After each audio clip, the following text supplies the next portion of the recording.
doy la bienvenida a Martín Gripo. Nina Spinetta, Manuel Castro, te saludamos. Buenas tardes. Hola Nina, hola Manuel, ¿cómo están? Muy buenas tardes. Placer. La 1 de la tarde, 16 minutos, aquí en Bogotá, en la capital colombiana, una jornada bastante lluviosa que tenemos hoy aquí.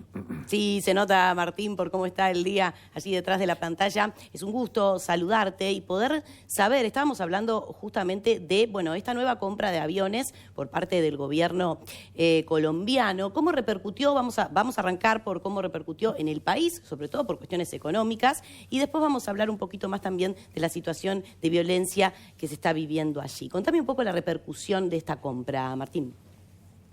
Es una noticia que todavía está en desarrollo y que desde los distintos sectores la están analizando. Hay que recordar que Colombia está en un año preelectoral, es decir, el año que viene va a finalizar el mandato de Gustavo Petro y ya a esta altura del año, que estábamos todavía casi en el inicio, estamos transitándolo, los diferentes sectores opositores y relacionados a Petro comienzan a disputarse cuáles van a ser las banderas que van a llevar para la campaña. Por supuesto, estos gastos y estas compras que ha realizado en armamento militar el presidente Gustavo Petro, que ha dispuesto que va a realizar, están sujetas al análisis y, como bien les digo, desde los distintos sectores que comienzan a llevarlos y a alargarlo como titulares para empezar a analizarlo. Todavía esta información, como les comentaba al inicio, está en desarrollo, se está analizando y se está tratando de evaluar cuáles son las necesidades también que tiene el país en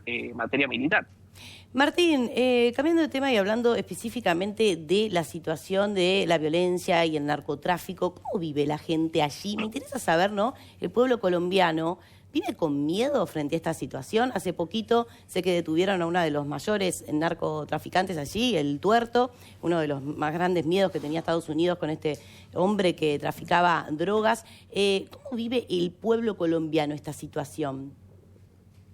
Bueno, en Colombia se vive con mucha incertidumbre. Hay que tener en cuenta que las actuales escaladas de violencia que se están dando son aproximadamente en 11 focos activos en distintas partes del país, donde hay disputas territoriales entre los grupos guerrilleros. Tenemos por un lado el Ejército Nacional de Liberación Nacional y por otro lado algunas disidencias de las FARC.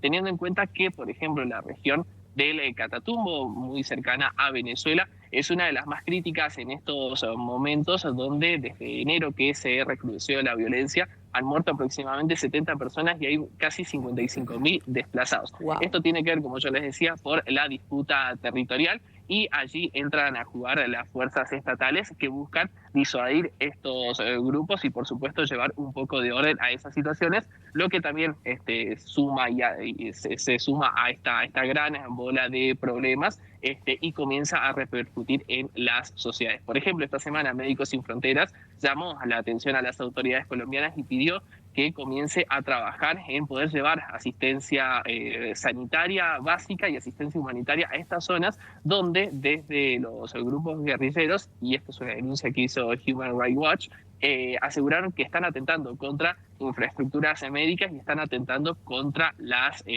comunidades y las poblaciones. Son poblaciones muy vulnerables donde por muchos años han estado prácticamente al margen y abandonadas con escasez en servicios tan básicos como les decía, como por ejemplo la salud o el agua potable. Claro. Martín, ¿qué ha cambiado desde aquellos acuerdos de la época de la presidencia de Santos, continuado por Duque? No vamos a hablar del tema de la lucha de Uribe contra la guerrilla y todo eso, pero ¿qué ha cambiado? Porque si bien ha habido algunas disidencias, continúan las disidencias de las Fuerzas Armadas Revolucionarias de Colombia, se dio como, por lo menos se vendió, hasta el que era rey de España, Juan Carlos, estuvo presente en la firma de todos esos tratados, daba la impresión de que alguna cosa importante se había logrado. ¿Qué es lo que ha cambiado desde esa época hasta hoy?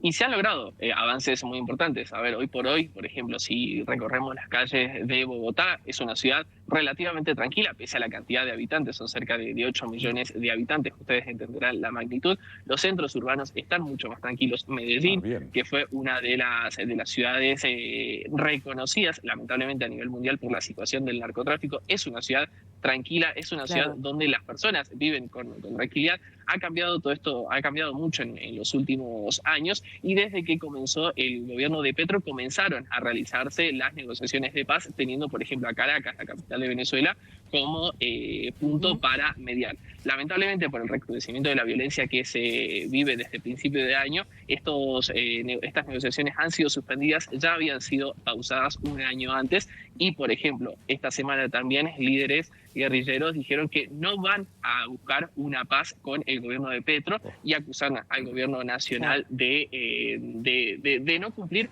con las provincias que habían realizado en su campaña de poder mantener y llegar a este acuerdo de paz. Por supuesto, la situación de violencia aquí del país no es la misma que la que se vivía en los 90, en los años 2000, es mucho más tranquilo. Hoy por hoy la gente vive con tranquilidad en los centros urbanos, pero bueno, la situación sí de los municipios más pequeños es más complicada, y en zonas, por ejemplo, de frontera con Venezuela.